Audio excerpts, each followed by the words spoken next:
Hello, history paper writers.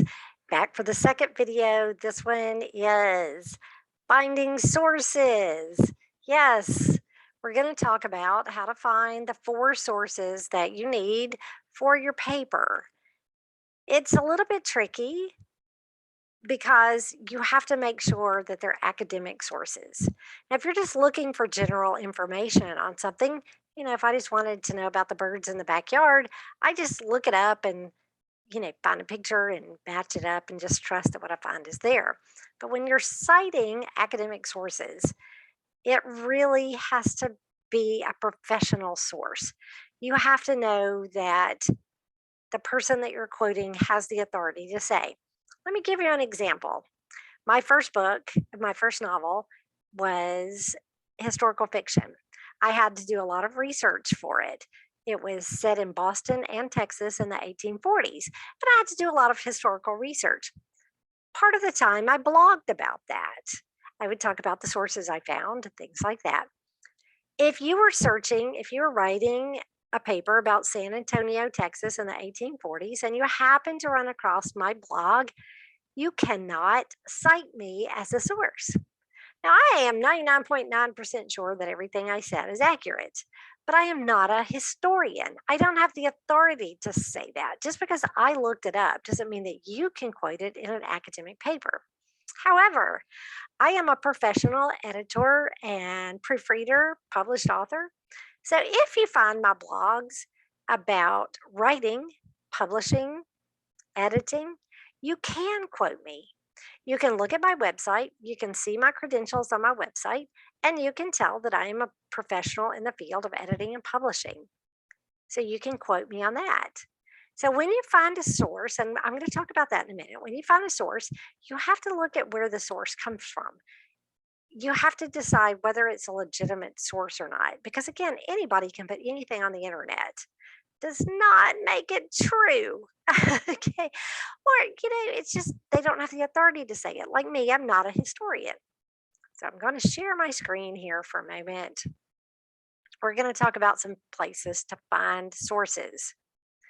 If the person is alive or has recently been alive, always check their website.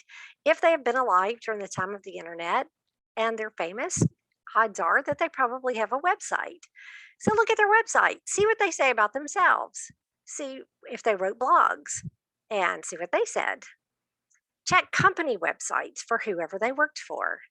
A lot of times there's a history section on the company website, the About Us. Look for newspaper articles local to their area or related to their industry. Now, not all newspapers have free access. When you're in college and have a college library or access to paid sites, you will be able to access a lot more things than you can just at your home. So colleges pay for that. That's part of your tuition is having access to that at the library. But right now, for your history paper, especially for my history paper, don't pay for anything. Okay, I can help you find it. I'm going to help you find your sources. You need a minimum of four sources for this paper. And again, I'm going to walk you through this paper step by step. Okay, what are primary sources? A primary source is a firsthand account of an event or a time period. It doesn't matter what the person's credentials are if they witnessed something. They don't have to have a degree in it. They don't have to be a historian. For example, I lived in Nashville, Tennessee in 2010 when it flooded. It was a very scary time in the city. Parts of downtown went underwater, several neighborhoods went underwater. There were several deaths during that time. I'm a primary source. Anybody who lived there, my kids are a primary source. Anybody who lived in Nashville during that time, or anybody who traveled to Nashville to help with the reconstruction, the volunteers that came, are primary sources. They can talk about what they witnessed. So that's what a primary source is. If it's related to a person, it could also be their friend, their family member, a business relationship, a doctor, if it's relevant. So these sources are considered authoritative, professional, even if they're not considered a professional in the field. So I am not a historian, but I'm a primary source for Nashville, Tennessee flooding. Library of Congress, and I'm going to show you this in a little bit. Library of Congress is an absolutely wonderful source, loc.gov. It takes a little bit of practice because they have millions and millions of sources, newspapers, magazines, letters from people.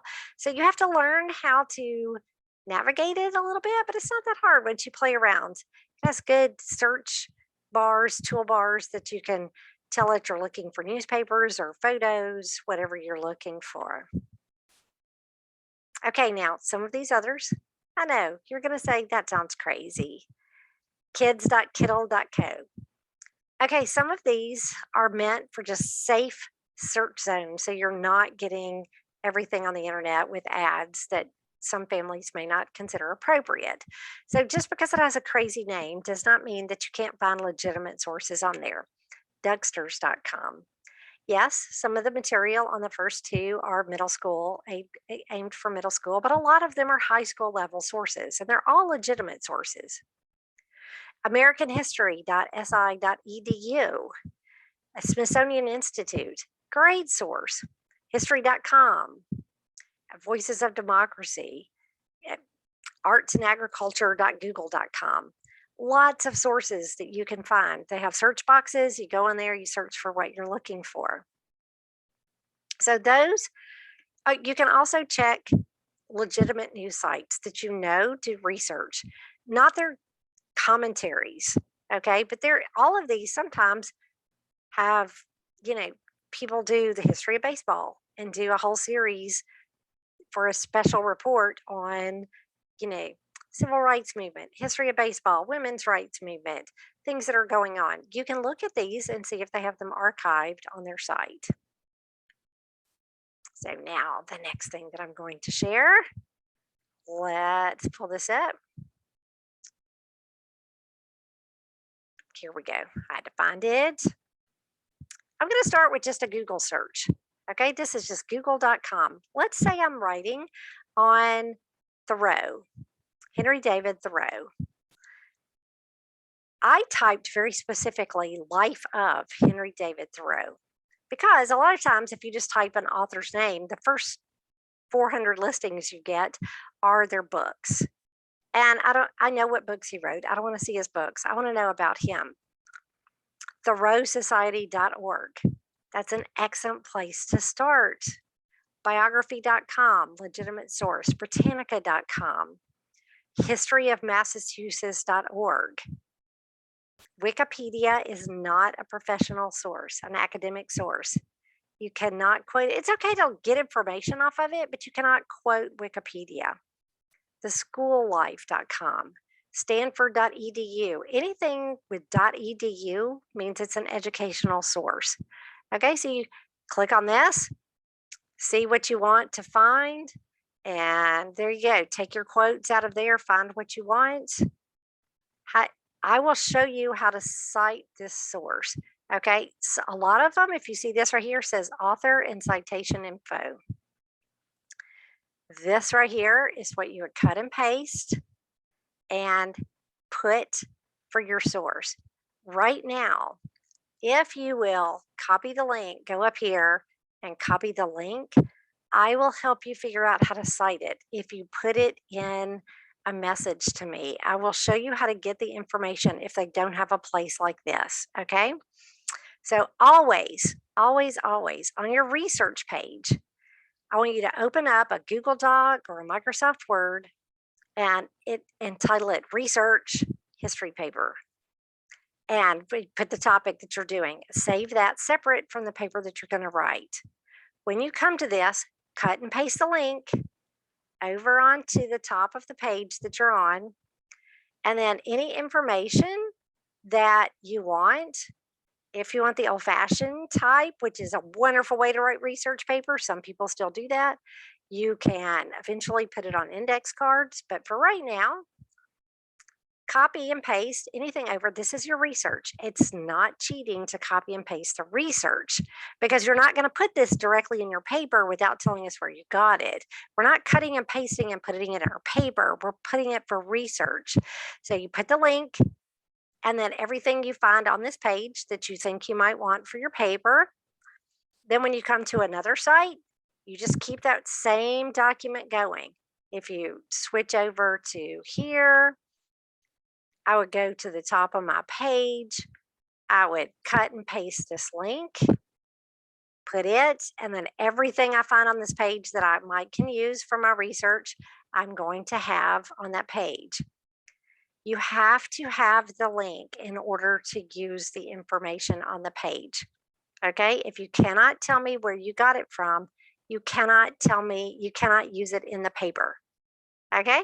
So cut and paste a link, look through here, say, oh, yes, I was going to write about this part of Henry David Thoreau, cut and paste it, put it on your research page.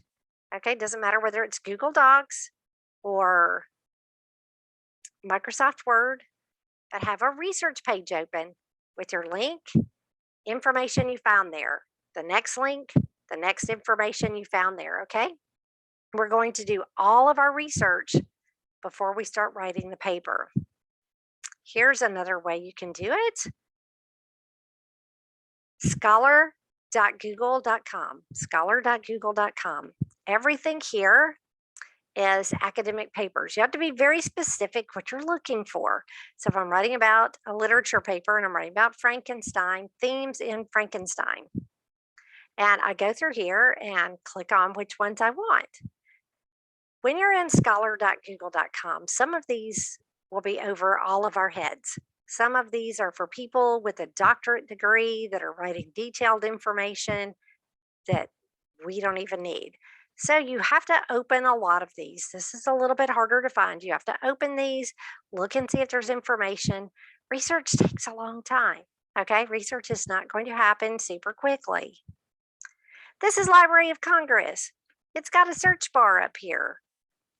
I'll show you why it can be a little bit challenging.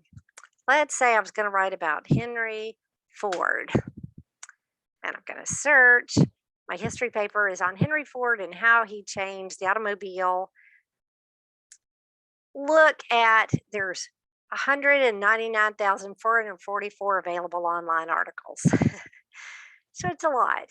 So sometimes you have to be more specific and say inventions, Henry Ford inventions. Or sometimes you have to come over here to the side and say, I only want to see the periodicals. I only want to see the newspaper articles.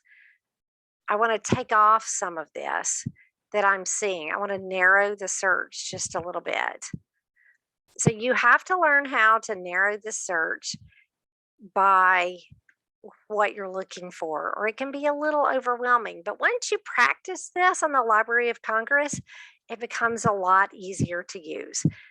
So try several sources, okay?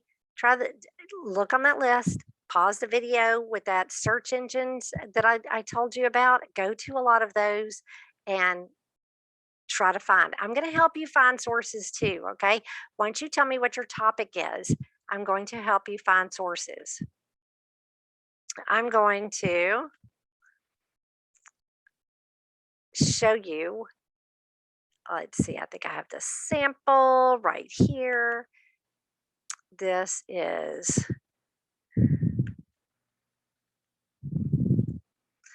I lost my page. You got to,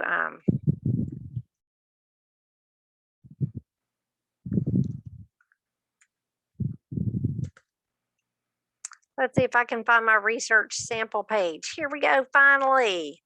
That took me a minute. Okay, let's see if I can get it open. Okay, this is a sample. Okay, yours is going to be a lot longer than this. But this is what a sample research. Let's say that I'm writing on the invention of the automobile. The first thing I did was cut and paste my source. And then I pulled over, I cut and pasted information that I think I want for my paper.